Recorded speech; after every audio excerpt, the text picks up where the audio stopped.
ఇవాళ మన ఎగ్ పులుసు చేసుకుందామండి. ఇప్పుడు ఎగ్స్ నేను బాయిల్ చేసి పెట్టుకున్నాను. దీన్ని ఇలాగ ఖర్చులు పెట్టుకోవాలి, ఇలా స్పోక్తోని చేసుకొని ఇక ఆయిల్లో నెమ్మదిగా దించుకున్నామండి. ఎప్పుడు ఎగ్ని మనం ఇలాగా చిన్న చిన్న గంటలు పెట్టుకోవాలి, లేకపోతే మొహం మీదకి తులితేది. ఇప్పుడు చూసారండి, ఎగ్స్ బాగా ఫ్రై అయిపోయి. ఇప్పుడు ఈ ఎగ్స్ని మనం ఒక బౌల్,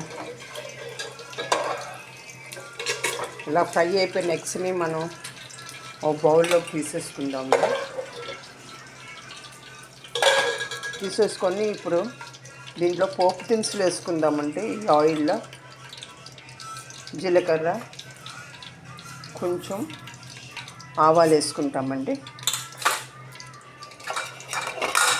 ఆల్రెడీ నూనె మరిగింది కదండి ఎగ్స్ ఫ్రై అయ్యే దీంట్లో. ఇప్పుడు ఉల్లిపాయలును, 3 పెద్ద ఉల్లిపాయలును, 3 పచ్చిమిరపకాయలు నేను సన్నగా కాదు పొడవుగా, ఎంత మీ ఇష్టం, ఎలా కోసుకున్నా ప్రాబ్లం లేదు.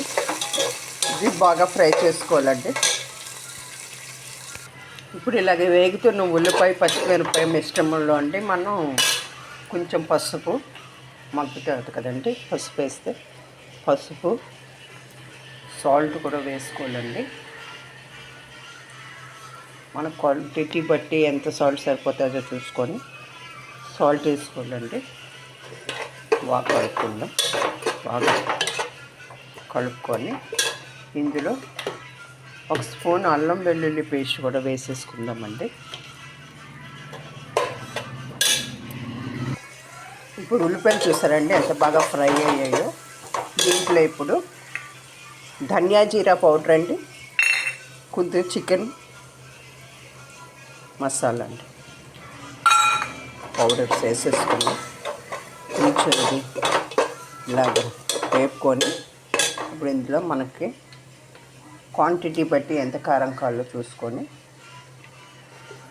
కారం వేసుకుంటామండి. ఎక్కువ కారం వేసుకోవద్దు, మసాలాల్లో కూడా కారం ఉంటుంది.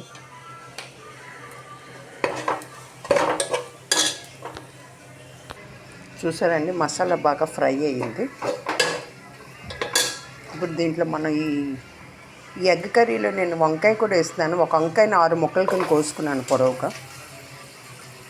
దీని వల్ల మంచి టేస్ట్ వస్తుందండి. కరివేపాకు కూడా వేసుకోవాలి.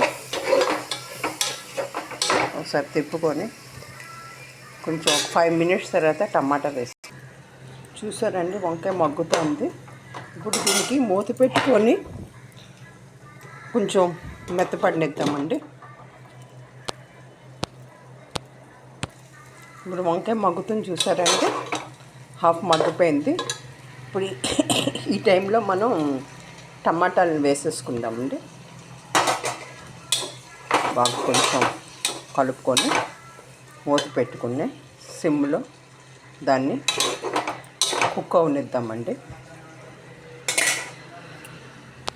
చూసారండి మన గ్రేవీ ఎంత బాగా తయారైపోయిందో. ఇప్పుడు దీంట్లో ఎగ్స్ కూడా కలిపేసుకొని